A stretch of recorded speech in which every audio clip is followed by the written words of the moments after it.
Boa noite a todos. Eu estou aqui convidando o professor André Martins para uma conversa sobre o trabalho dele, para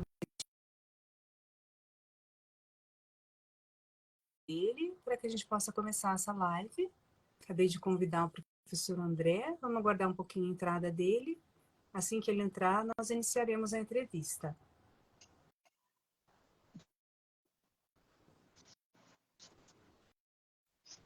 Oi, André. Oi, Está me ouvindo? Daniela. Estou te ouvindo. Você está me ouvindo? Estou te ouvindo bem também. Tudo bom, André? Ah, que bom. Tudo Que bom que bem? nós entramos com facilidade.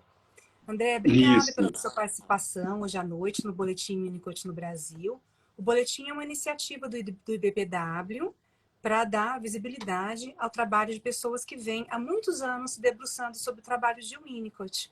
O Boletim também reúne pessoas que fazem grupos de estudo, colóquios, jornadas, congressos, encontros sobre o pensamento de Winnicott. Reúne também artigos, resenhas críticas, entrevistas, né? O nosso trabalho aqui de hoje à noite vai ser transcrito, vai ser publicado também no boletim, tanto na versão online quanto na versão impressa.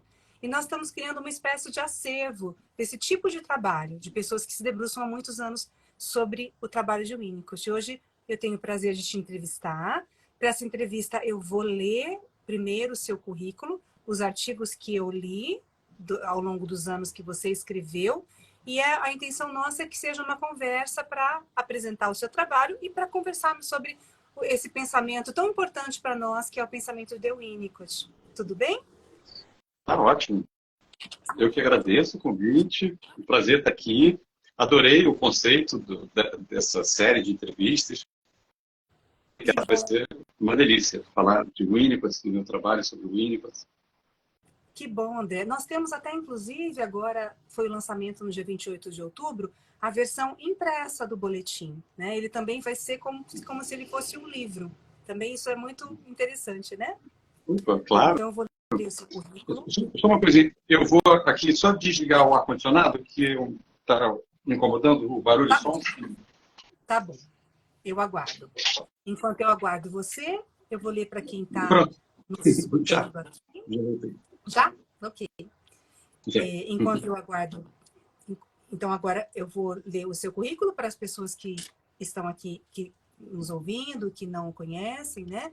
O professor André Martins, ele é filósofo e psicanalista, professor do Núcleo de Bioética e Ética Aplicada da UFRJ e dos programas de pós-graduação em mestrado e doutorado em filosofia também, pela UFRJ, e em bioética e saúde coletiva, um programa de pós-graduação em bioética e saúde coletiva da UFRJ, Fiocruz, Universidade Federal Fluminense e Universidade Estadual do Rio de Janeiro.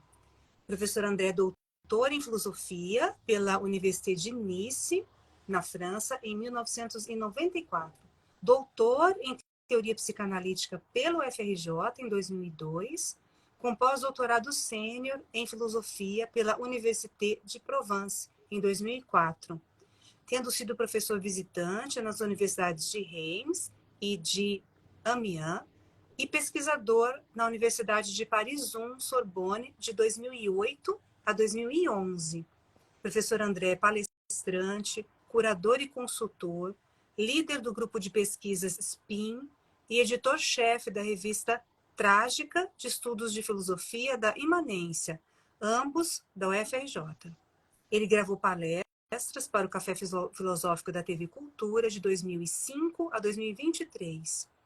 Ele é estudioso de Spinoza, Winnicott e Nietzsche.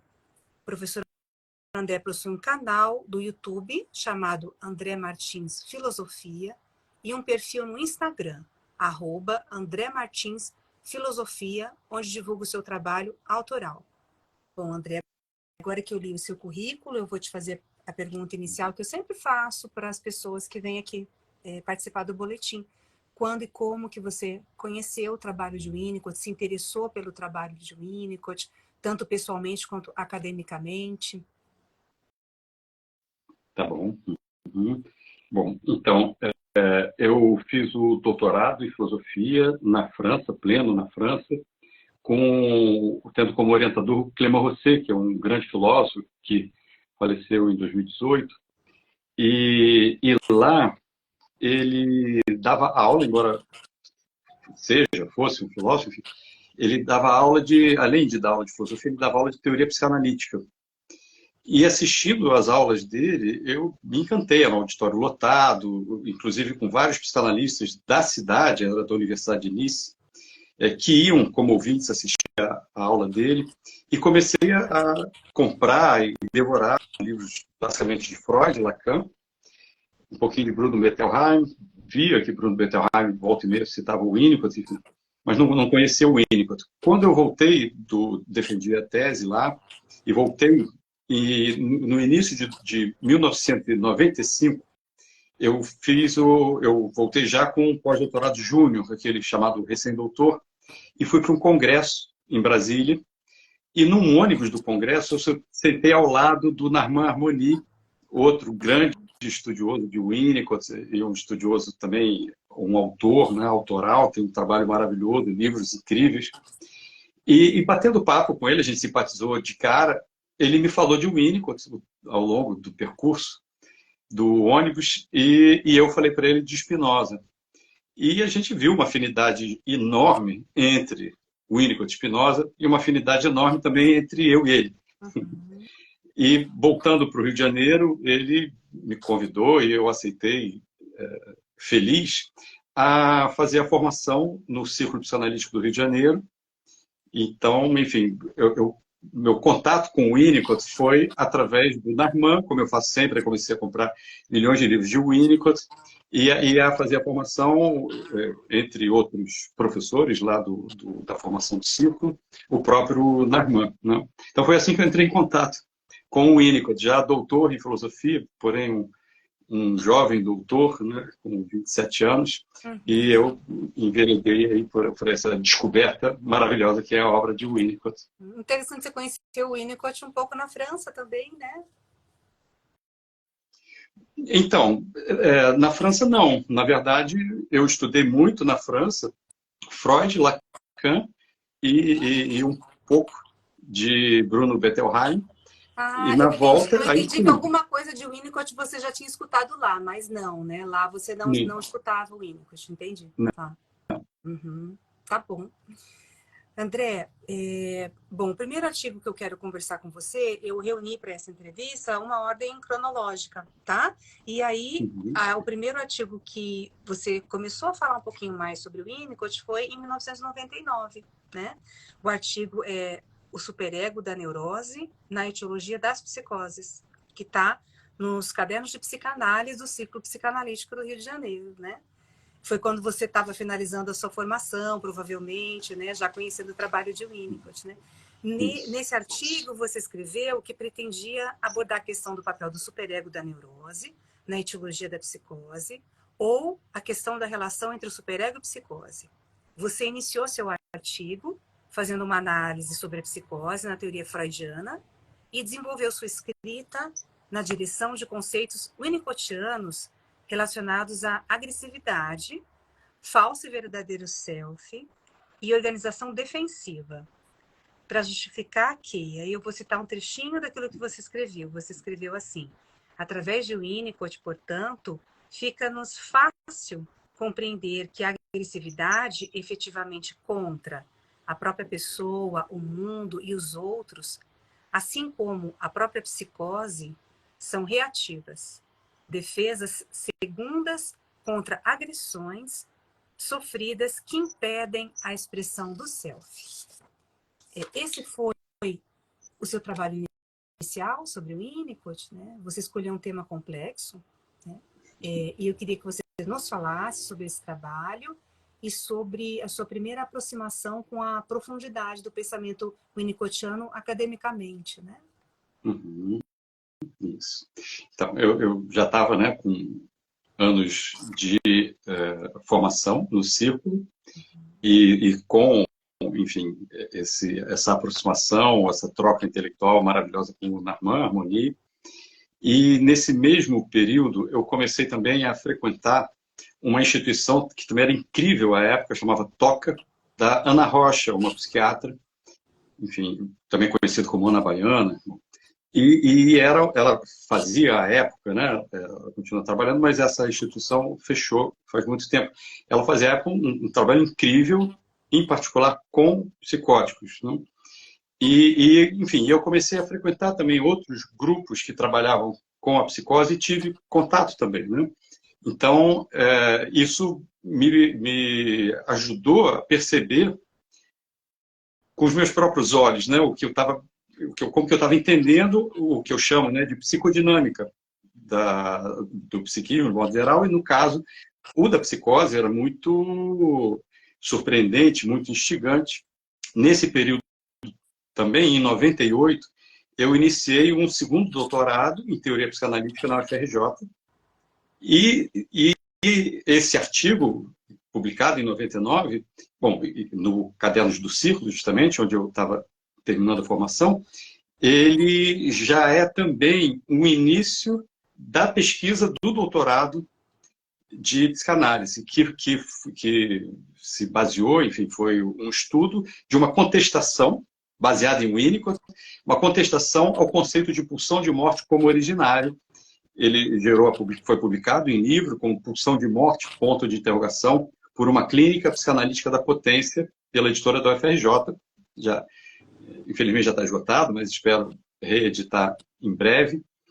E a ideia do artigo, que eu percebi e coloquei nesse artigo, é justamente que eu começo então o artigo mostrando a teoria freudiana no texto, analisando o texto freudiano, da teoria freudiana, da segunda tópica, desculpa, e onde Freud fala que a psicose seria, basicamente, né, a gente não tem tempo para, enfim, desenvolver, uma vitória do id contra o superego. Então, seria, digamos, uma derrota do superego ao controlar o id.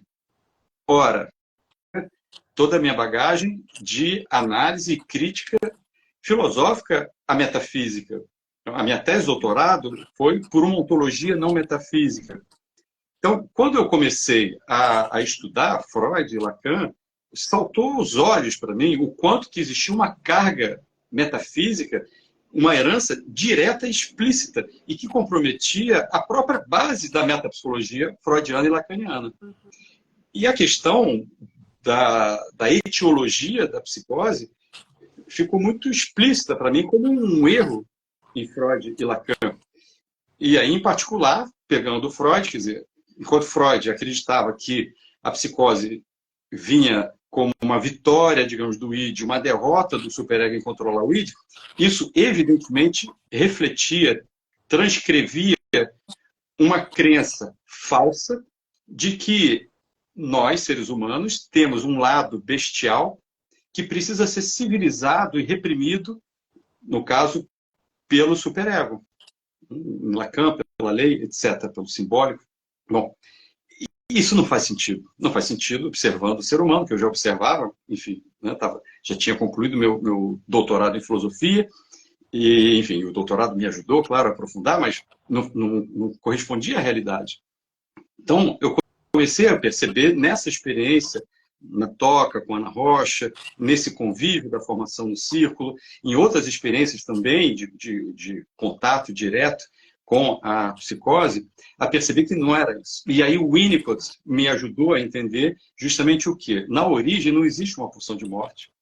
Repetidamente o Winnicott chama a atenção disso, ele diz, né, por exemplo, além de várias outras passagens, queria livrar Freud de carregar no seu ombro de Atlas, o mundo, né, o conceito de pulsão de morte.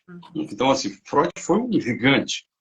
Puxa, mas esse conceito de pulsão de morte, e o que eu vi é que esse erro freudiano de descrição, de metapsicologia, de ontologia, se a gente usar o termo filosófico, ele vinha de uma concepção que claramente Freud herdou e aderiu a filosofias metafísicas, como a de Schopenhauer, diretamente explicitado por Freud, e outras, como a de Kant, a de Platão. Bom, então, quando o Winnicott ele mostra que não, na origem não tem uma pulsão de morte, o que tem uma força vital é um impulso criativo, um gesto espontâneo, opa, aí eu fui percebendo, né, pela minha observação, que o superego da neurose, digamos, descrito por Freud, é o mesmo superego na origem da psicose. A diferença é que, no caso da neurose, existe um self que se constrói a partir dessa repressão superegóica. Enquanto que na psicose, esse mesmo superego encontra um self fragmentado. Mas a origem, tanto da neurose quanto da psicose, estaria nesse superego. E o Winnicott ajuda a perceber isso, tanto por essa, enfim, pela metapsicologia winnicottiana, a gente vai chegar lá, né? Quanto pela percepção, justamente, de que na origem não tem uma bestialidade. Na origem, o que existe é um impulso criativo. Bom, portanto, né, depois eu fui vendo e desenvolvendo essa observação de que a própria ideia do superego, em muitas pessoas, e o Winnicott descreve isso, pode ser um superego benigno, e não o superego da neurose, descrito por Freud. Sim, eu acho interessante que ele chama superego de superego pessoal, né, André? Isso. Do Winnicott. Isso, perfeito, perfeito. Vamos avançando, então, para o avanço dessa ideia aí, porque logo depois, no ano 2000, você publicou Criação e Psicose, repensando a metapsicologia das psicoses, né? Que está em Ensaios, Subjetividade, Saúde Mental e Sociedade. A editora é Fiocruz. Bom, nesse artigo, você apresenta novas questões e interpretações para a compreensão da psicose, e você faz reflexões sobre sociedade e neurose. Você utiliza os conceitos freudianos e lacanianos, especialmente sobre o superego, e avança novamente, como no artigo de 99, para reflexões winnicottianas.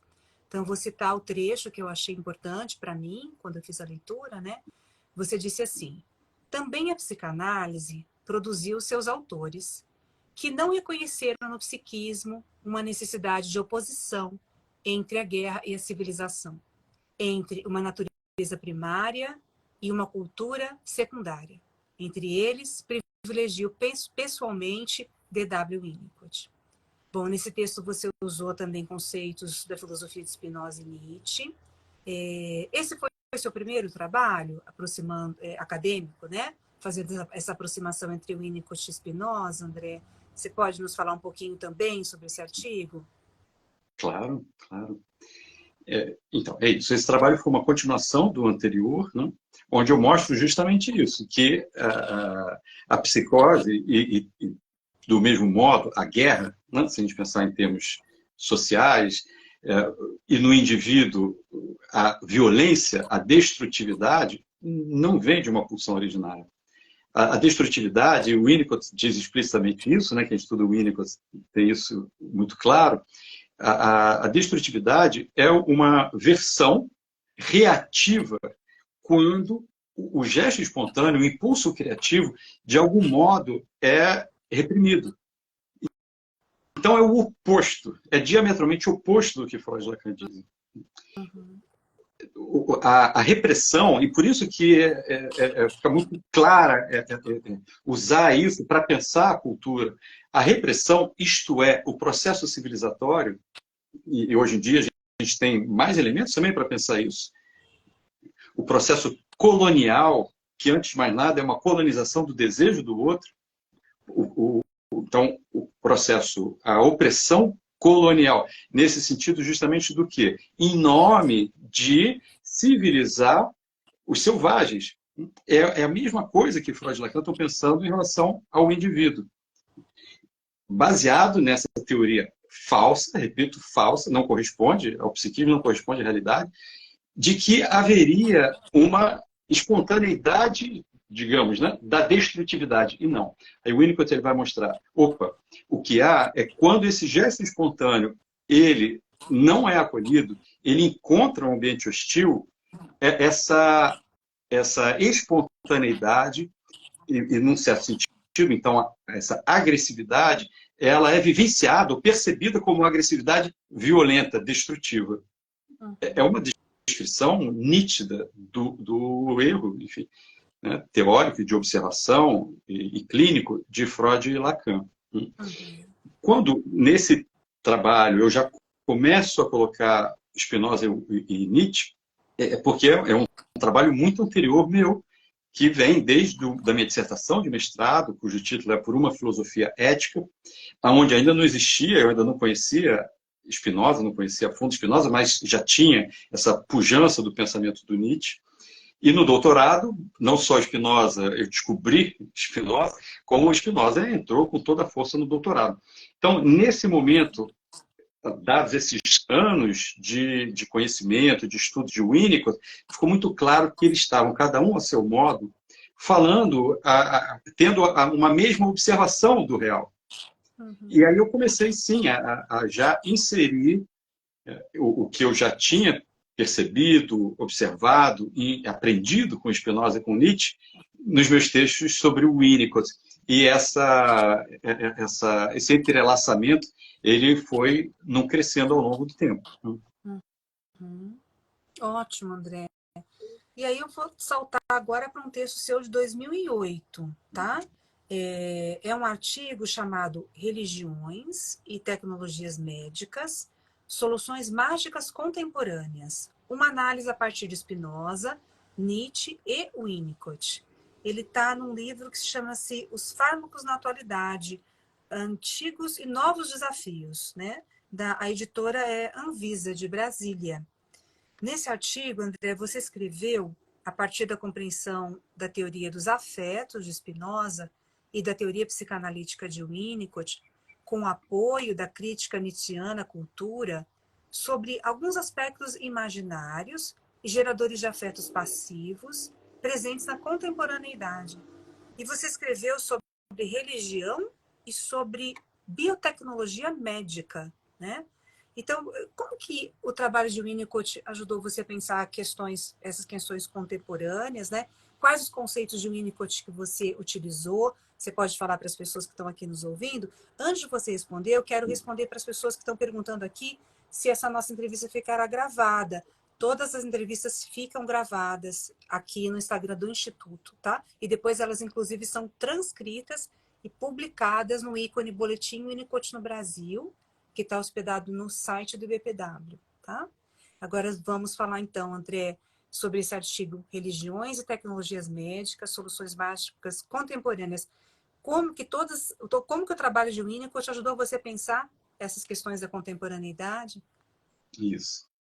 Então, nesse trabalho, né, já tomou o título, né, eu adorei fazer esse trabalho,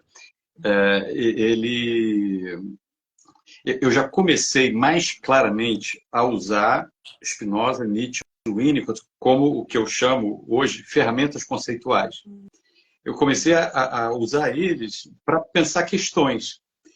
E o que eu vi em comum entre um certo uso da religião, mais do que da religiosidade, de religiões instituídas, e das tecnologias médicas, e em particular, né, daí a publicação nesse livro da Anvisa, né, da Agência Nacional de Vigilância Sanitária, em particular em relação aos fármacos, e os fármacos da psiquiatria. Bom, então, ou seja, não é uma crítica ao religare da religião, não é uma crítica aos medicamentos psiquiátricos, é uma crítica a um certo uso psicológico frequente, comum, tanto de um quanto de outro.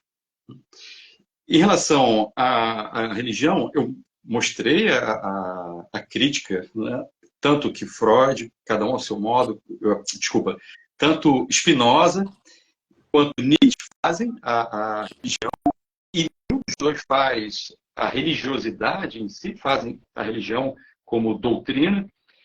E o Winnicott, nessa questão da religião, é também bastante interessante, porque ele vai mostrar que Deus, a princípio, né, portanto, independente de uma religião instituída, é um lugar onde a pessoa pode depositar os seus sentimentos bons, os seus afetos bons, como uma maneira de protegê-los, não só, digamos, das maldades do mundo, como dos elementos persecutórios de cada um, da própria pessoa.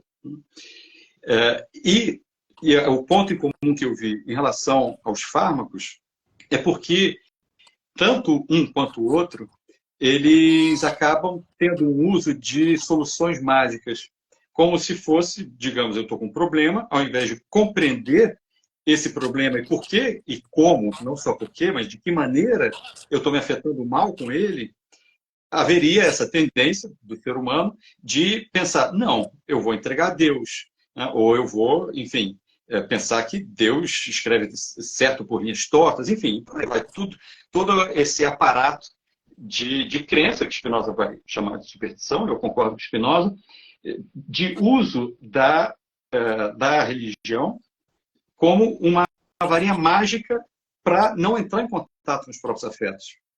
E o mesmo eu observei, né,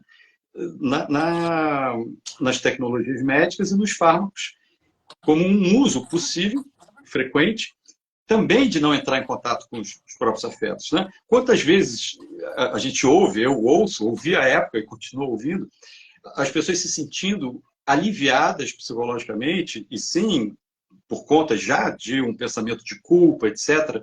Né? Então, no certo sentido, inclusive, dialoga com a questão das religiões instituídas, um certo pensamento de culpa é aliviada desse sentimento quando lhe dizem que a sua depressão é endógena. Ufa, então não é culpa minha. Uhum. Então, sempre que se coloca, seja no biológico, seja, enfim, no mental, se eu encontro uma solução mágica, é uma maneira de não entrar em contato com os próprios afetos. Então, nesse artigo, e aí, na questão, né, dos fármacos, também o Winnicott me ajudou a pensar justamente que esse tipo de solução mágica, repito, seja nas religiões instituídas, seja em relação aos fármacos, encaixa claramente no que o Winnicott descreve como defesa maníaca. Porque a defesa maníaca, diz o Winnicott, é uma fuga para fora. A sociedade, o Winnicott escreve isso, e assim, eu concordo, a sociedade oferece meios para que as pessoas possam fugir para fora e não entrar em contato com as próprias dores, os próprios afetos, e não compreender as dores e afetos. Então, esse artigo foi para mostrar isso, quer dizer, como que, seja nas religiões, seja pelos fármacos e pela uma explicação, enfim, neurocientífica, ou biológica, ou psiquiátrica, seriam formas de defesa, a gente estaria lançando mão de formas de defesa maníaca, ou seja, de uma defesa eufórica, enfim, de uma alegria passiva, para usar o termo de Spinoza, para não buscar entrar em contato com esse dentro. E, enfim, compreender o que está acontecendo com a gente quando a gente sofre, enfim, tem tristeza, se afeta mal. Uhum. Excelente, André. Eu vi que nesse artigo você usou aquele texto Moral e Educação, não? Isso, De Winnicott, isso. onde ele fala que cria-se e recria-se o conceito de Deus, né? Que só vale a pena se for assim, né? Que não pode ser um truque pedagógico. E no seu artigo você faz uma associação disso com os fármacos, né? Com a sociedade. Muito legal. Bom, vamos falar agora de um trabalho seu de 2009, que chama-se Uma Violência Silenciosa.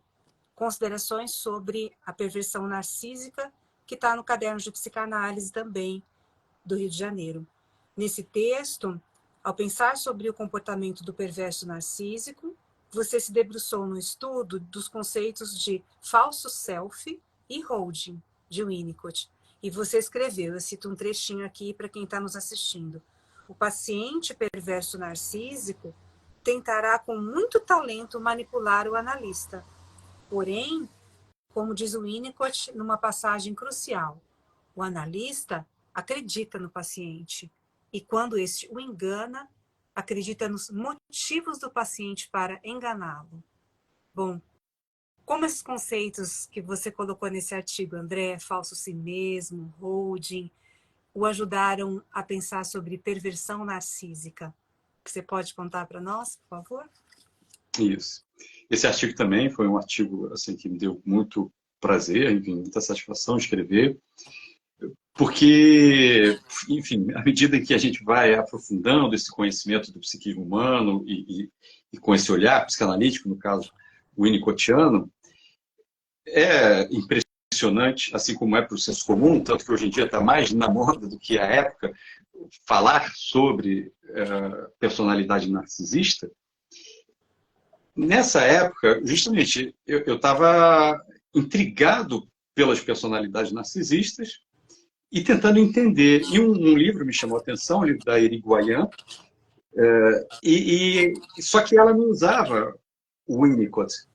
E eu pensava assim, poxa, peraí. Então, na minha observação e no meu esforço de compreensão da personalidade narcisista, e mais ainda, especificamente do perverso narcísico, eu fui entendendo melhor o que é a perversão, como funciona essa psicodinâmica da perversão, e o quanto que o quanto que ajuda a gente a compreendê-la, pensar a questão, o conceito, né, o conceito, isto é, o que o Winnicott observou e deu nomes, ferramentas para a gente entender melhor, do falso self.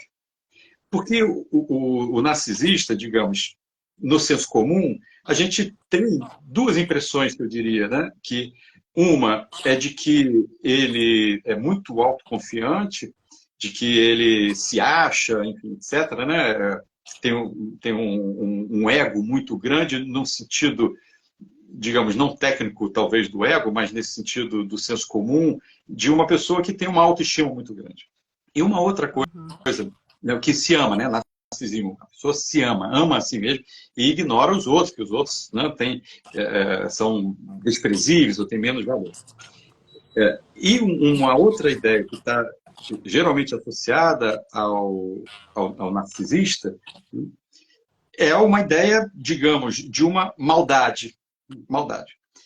O que eu busquei nesse artigo foi justamente mostrar o quanto eu pude, em termos de detalhamento desse funcionamento psíquico, que o narcisista, o narcisismo nesse sentido da perversão, então não simplesmente o narcisismo como uma parte do processo primário de amadurecimento emocional e psíquico do ego e do próprio self, mas a perversão narcísica, o narcisismo no sentido do narcisista, e em particular da perversão, ele vem de uma falta de um sentimento de um verdadeiro self. Então, é um self que não consegue se expressar verdadeiramente. O Winnicott descreve isso com muita clareza. E, portanto, o narcisismo esse narcisismo é reativo. Ele não é tampouco originário, ele é reativo. Então, o narcisista, sim, a gente pode considerar e constatar maldades, mas o que eu busquei nesse artigo foi entender a gênese, as causas próximas, a psicodinâmica disso que termina por se expressar como maldade contra um outro. E aí essa passagem que você leu, né, que está no meu artigo, mostra justamente isso. Né? Opa, se existe um falso self ao ponto de um narcisismo perverso, ao ponto de uma perversão narcísica, basicamente falando, de usar algum outro para, aí vou usar um termo impactante, assim, que não é psicanalítico, para vampirizá-lo, né? Quer dizer, para de algum modo se apoiar e se alimentar daquela energia. Opa, o meu interesse foi entender essa psicodinâmica dessa mente do narcisista e pensar em horizonte clínico, terapêutico, tanto das vítimas do narcisismo, e tentar entender também qual é o perfil das vítimas da perversão narcísica, do perverso narcísico, e como que eles se enredam, e mais uma vez, claramente, contrariamente ao que alguns acreditam, não se deve ao masoquismo, ao contrário, se deve a um sentimento de força e de potência, e que, portanto, ainda que intuitivamente, inconscientemente, a pessoa acaba considerando ou que ela não vai ser atingida pela perversão narcísica, ou que ela vai conseguir, mais ainda, de algum modo, ajudar o perverso narcísico. Só que a perversão narcísica, aí é que está, quando a gente entende a psicodinâmica do perverso narcísico, ele se alimenta disso, e essa é uma conta que não fecha, e a tendência é que a vítima da perversão narcísica se veja completamente exaurido, deprimido, enfim, sem energia. Então, resumindo, nesse artigo eu busquei tanto entender o psiquismo do perverso, quanto o psiquismo da vítima e o horizonte terapêutico, tanto para a vítima, quanto aí para o perverso, que é muito mais difícil, porque a tendência é que o perverso narcísico utilize o próprio estar em terapia como um dos elementos do seu falso self. Mas, enfim, foi esse o objetivo do artigo. Uhum. Ótimo, André. Agora vamos para um artigo de 2014, que está num livro sobre o pai, na abordagem winnicottiana, pela editora DWW, né? Esse artigo chama-se Reflexões sobre as funções do pai na inserção da criança na realidade partilhada a partir de Winnicott. Nesse artigo você afirmou, mais na parte conclusiva do texto, que o pai pode contribuir de duas formas para a função materna. Ao fazer o holding físico e logístico da mãe, e 2, ao participar ativamente da função materna, né? André, você pode nos falar um pouco sobre como o Winnicott pensa a função materna e paterna, e em que medida essas funções facilitam a inserção da criança na realidade partilhada? Isso, perfeito. Então, esse tema também é um tema que eu adoro, inclusive enquanto pai, e um pai que fez questão espontaneamente, porque é uma alegria ativa para mim, maternar. E o que eu tentei mostrar, utilizando o Winnicott, vendo em Winnicott, lendo em Winnicott e utilizando o Winnicott para pensar, foi justamente que a primeira função que o Winnicott mostra para o pai, né, esse artigo dele, e o pai, ponto de interrogação, é ótimo, porque o Winnicott está o tempo inteiro baseando a filosofia, a psicanálise dele, a teoria dele, na função materna, na importância da maternagem, e nesse artigo ele explicita, mas não é só nesse artigo que aparece essa ideia, qual o papel do pai. Inclusive, Pequeno Parênteses contrasta radicalmente com o papel civilizatório repressor de Lacan, que acredita, equivocadamente, que o papel do pai é impor uma lei sem a qual, grosso modo, e simplificando, mas é o que simplificando, mas pegando a essência da ideia lacaniana, a psicose tomaria a frente, como a gente já viu nos meus artigos iniciais.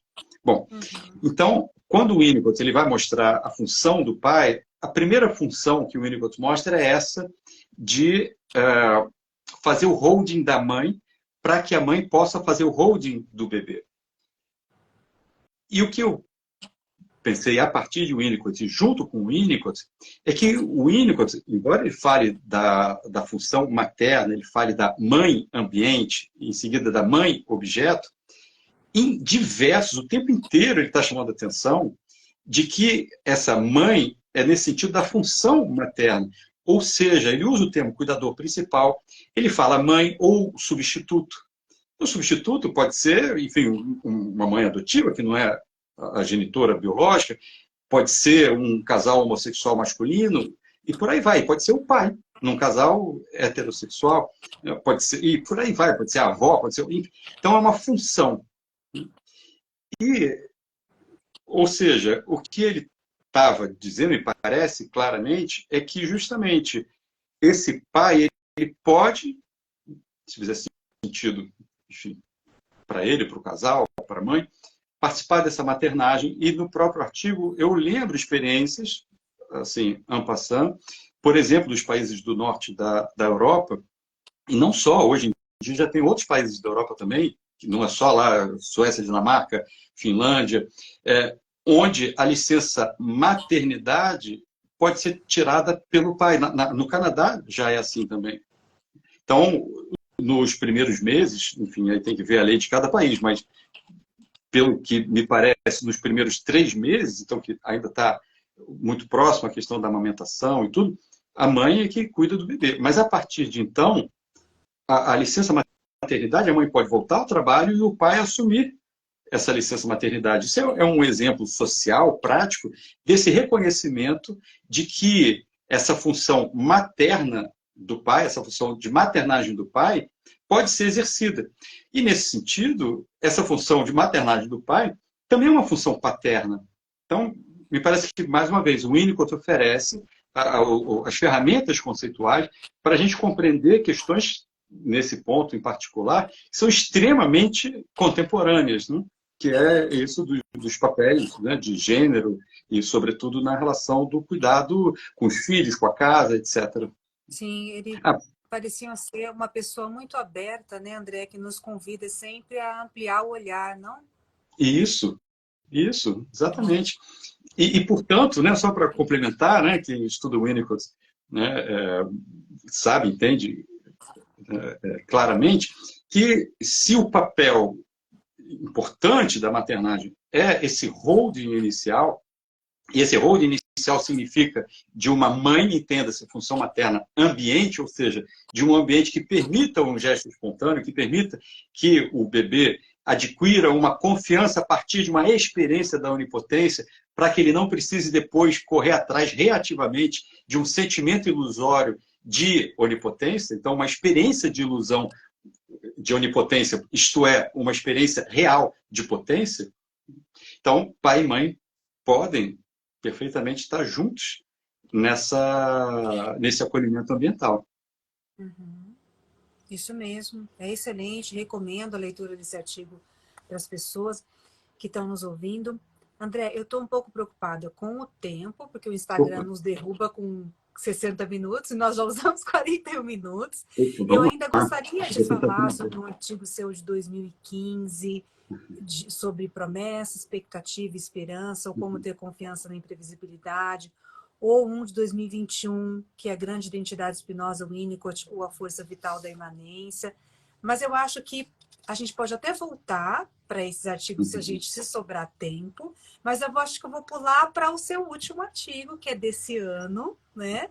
Que é um artigo muito bonito, onde você me pareceu ter avançado para ideias bem maduras de tudo que você vem pesquisando ao longo desses anos. O título desse artigo é Uma Tópica Winnicottiana e Spinoziana. Esse artigo está na revista Trágica, Estudos de Filosofia da Imanência. E nesse artigo você apresenta, da forma mais madura, o estudo acumulado ao longo dos seus anos de pesquisa, e eu vou ler um trechinho. Nesse artigo você diz assim: o que proponho como uma tópica winnicottiana, podemos entender como se constituindo do psique-soma, isto é, de uma unidade do corpo, soma e psiquismo, e uma outra instância, a mente, como a elaboração psíquica da atividade somática, podendo essa elaborar de fato as interações reais do psicossoma com o ambiente e os objetos, de modo a compreender nossos afetos, ou, em sentido oposto, se dissociando do que se passa no psiquessoma, a fim de evitar experiências dolorosas vividas por ele. André, você pode me falar um pouquinho sobre esse artigo, sobre o que seria uma tópica winnicottiana e sobre como você fundamentou esse estudo a partir da descrição de tópica freudiana, né? Então, como a gente tem pouco tempo, eu escolhi terminar a sua entrevista com o seu último artigo, tudo bem? Claro, maravilha, perfeito. E eu concordo. Digamos, um desenvolvimento, né, desse percurso, né, de 20 e tantos anos. Né? Então, eu usei o termo tópica a partir do termo utilizado por Freud, primeira e segunda tópica do aparelho psico-freudiano. Obviamente não mantive o termo aparelho, porque Freud usou o termo em analogia ao aparelho digestivo, aparelho respiratório, etc., que não faz sentido. Mas ok, então, digamos, a primeira e segunda tópica do psiquismo. Tópica fala de espaço. Isso não me incomoda, esse uso, porque é um uso metafórico para falar de lugares, no sentido amplo do termo, do funcionamento psíquico. E eu vi portanto, uma tópica lacaniana, a partir dos 3 registros do psiquismo, real, imaginário, simbólico, e me pareceu muito evidente que a imensa revolução winnicottiana, e eu sempre digo assim, é uma revolução epistemológica, porém, não é uma revolução, é um outro paradigma, não é um outro paradigma assim, tem esse paradigma, aquele paradigma. Não. É porque Freud e Lacan estão errados nessa descrição, mas que, claro, descrevem algo. E quando o Winnicott propõe aí o que eu já estou chamando da tópica dele, a gente entende as tópicas de Freud e de Lacan porque elas se inserem como casos específicos em Freud, claramente de formação da neurose, em Lacan também de formação da neurose, porém, com uma explicação herdada desse erro conceitual metafísico.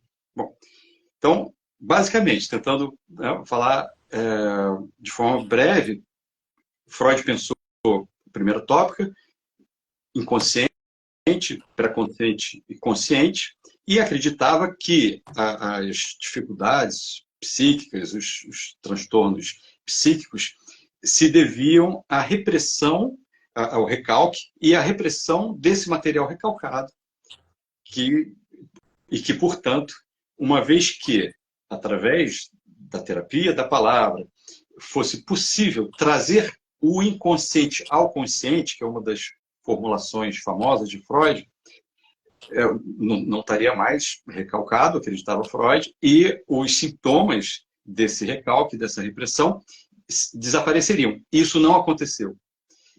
Por que não aconteceu? E Freud, reconhecendo que isso não acontecia, Freud propôs a segunda tópica. Agora, o que eu observei, enfim, apresentei, inclusive, numa jornada que eu organizei na École Normale Supérieure de Paris, em 2007, Spinoza e a Psicanálise, está publicado em livro, Spinoza e a Psicanálise, lá na editora Hermann, de Paris. O que eu observei é que, no eu e o id, no eu e o isso, no ego e o id, Freud ele diz assim, meu amigo Grodek sempre me falou que nós somos vividos por um isso. Os livros do Grodek são todos, né, o eu e o isso, o livro do isso. Nós somos vividos por um isso. E é a partir dessa intuição, ou dessa contribuição grodekiana, que Freud propõe a segunda tópica. Basicamente, em Freud, um id selvagem, um id natureza, o ego como um efeito de fachada interpessoal, social, identitário, enfim, que vai se fazendo no contato entre esses vários ids individuais.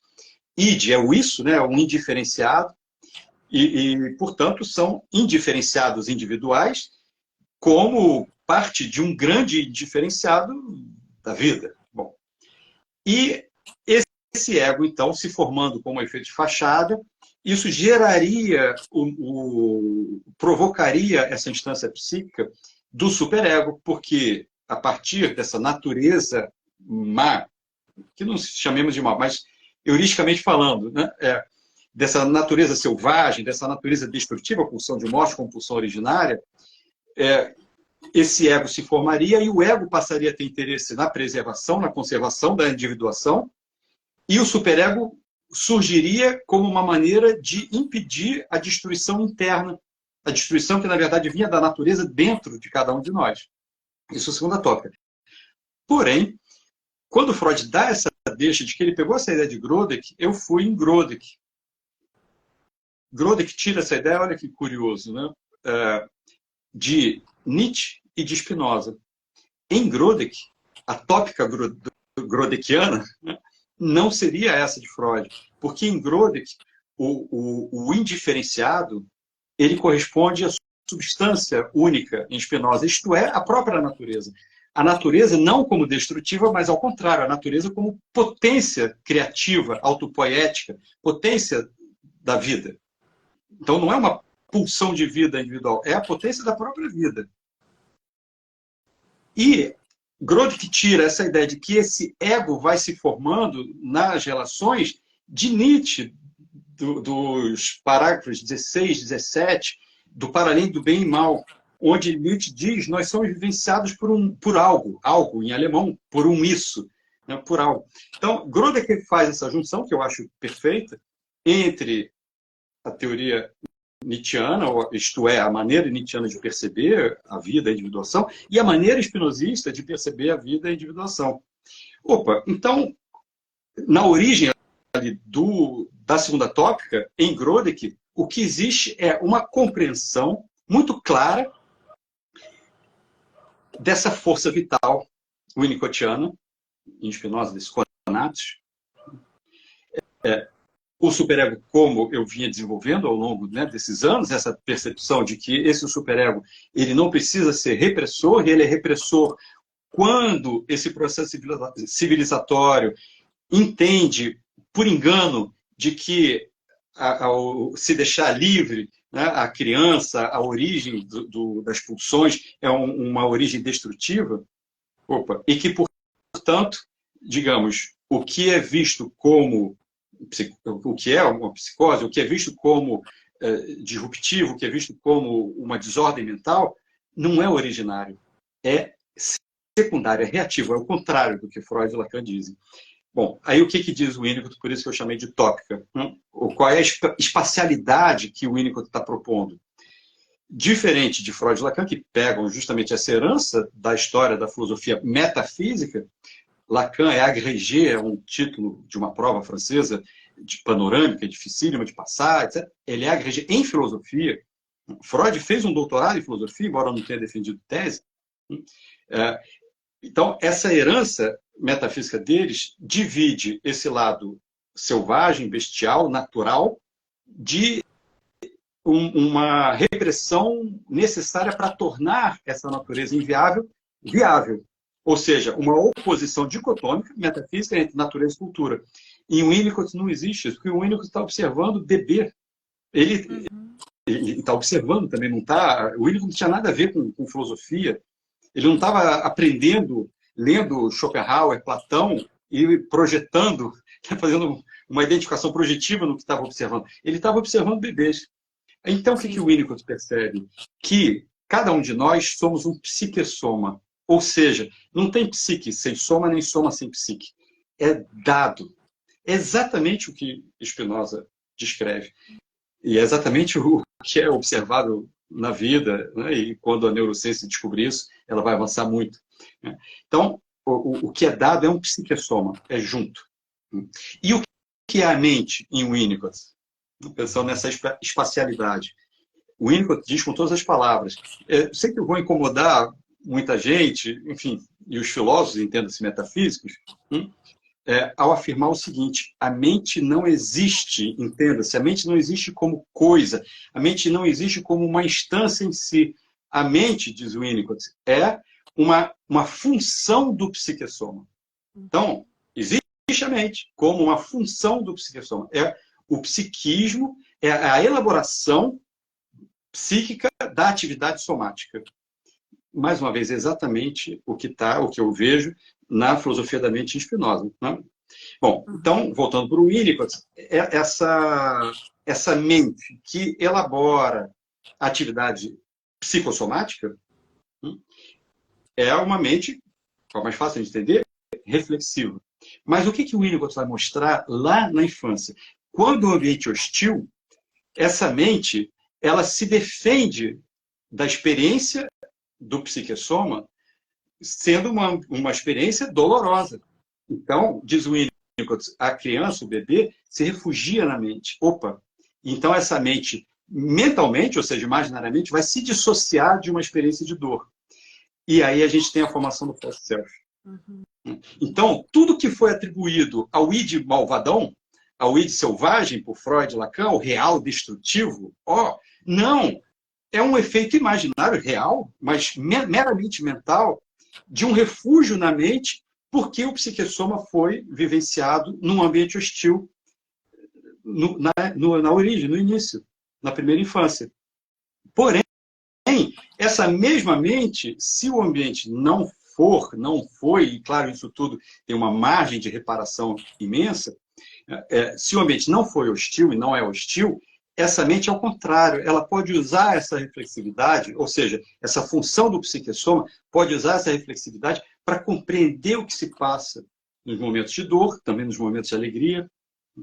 Enfim, então, Freud, Lacan e Winnicott se propõem a descrever esse funcionamento do psiquismo, e quando o Winnicott faz isso que eu estou chamando de tópica, né, descreve isso que ele está enxergando ali na frente dele, opa, a gente entende que o que Freud estava achando que era primário é secundário, o que Lacan estava achando que era primário é secundário.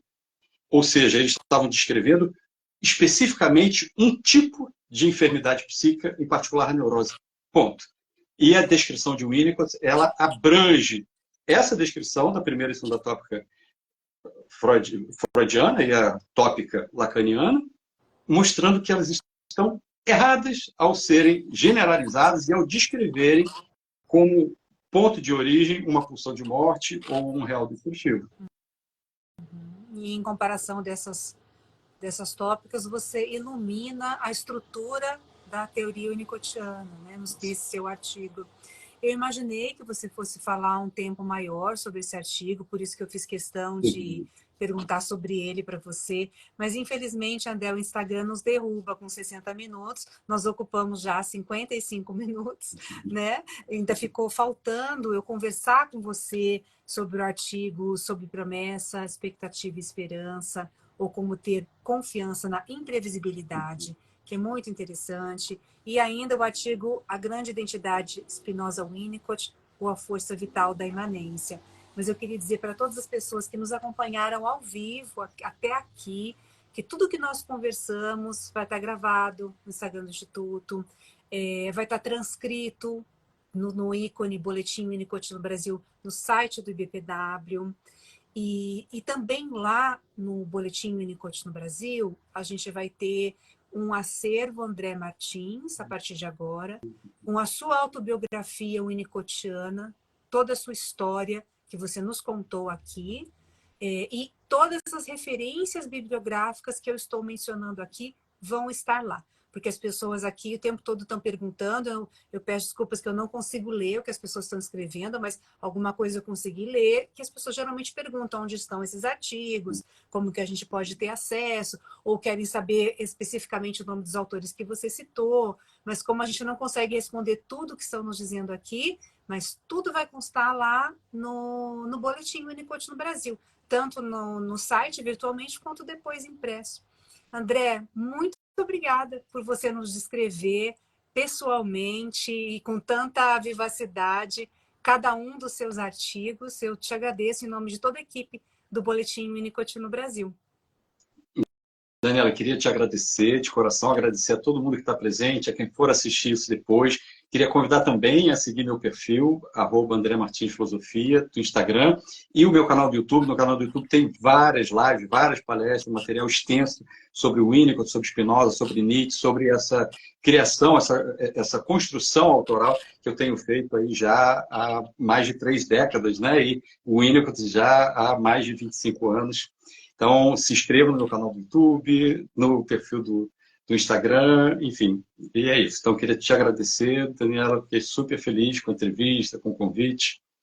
Que bom, enfim, que bom que você gostou, André. Eu também assisti, está disponível também no YouTube da TV Cultura, os Cafés Filosóficos, que há muitos anos você fez muito trabalho lá sobre o Winnicott, né? André, já te vi de cabelo comprido, cabelo curto, rabo de cavalo, cavanhaque, eu já te vi de todas as formas. São muitos anos estudando Winnicott, né, André? É isso mesmo, isso mesmo. O meu primeiro Café Filosófico foi em 2005, tudo sobre o Winnicott. E depois foi, assim foi. E o último é de 2023, que está disponível no canal do YouTube do Instituto Cultural CPFL e vai ao ar na TV Cultura em dezembro. Então, esperem, em dezembro vai ao ar às 19 horas na TV Cultura. O último Café Filosófico, são 8 ao todo, o 8º vai ao ar agora em 2023. 2005 foi o primeiro, já falando de Winnicott, e o de 2023 vai ao ar em dezembro agora. Que legal, eles são especialmente didáticos, um programa em torno de umas 2 horas de programa, né? Eu recomendo também, eu assisti para essa entrevista e recomendo as pessoas assistirem também. André, antes que o Instagram nos derrube, para a gente não cair sem dar tchau um para o outro, né? Tchau, boa noite, muito obrigada. Boa noite, eu que Boa agradeço. noite. Tchau.